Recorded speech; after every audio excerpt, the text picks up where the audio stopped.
Throughout history, when the law fails to protect the vulnerable or punish the wicked, people have taken matters into their own hands. Today, we examine 3 moments when vigilante justice changed the course of history. In 1812, a young boy named John Brown witnessed a horrific act of violence.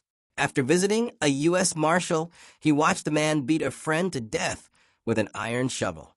That night, the cruelty of slavery became crystal clear to him. Brown vowed an eternal war against the institution. Fast forward to 1856.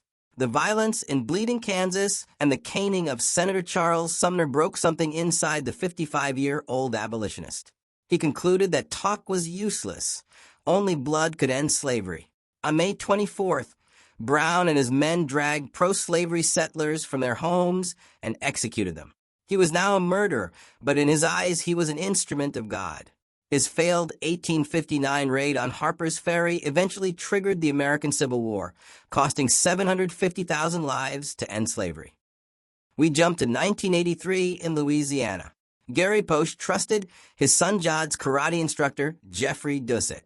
That trust was broken when Doucet kidnapped 10-year-old Jod, taking him to California.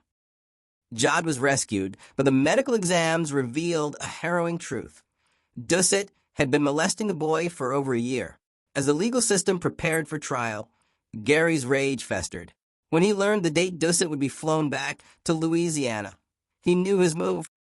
On March 16, 1984, at the Baton Rouge airport, Gary walked up to a payphone, called his friend, and said, "You're about to hear a shot."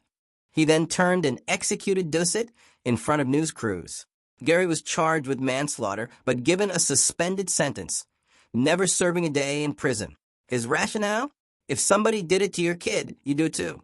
In 1851, San Francisco was a lawless boomtown defined by the gold rush and gangs like the Sydney Ducks, who looted and murdered with impunity.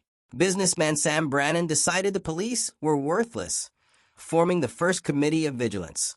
They hung criminals in public view, effectively curbing crime for a time. By 1856, corruption returned, this time in suits.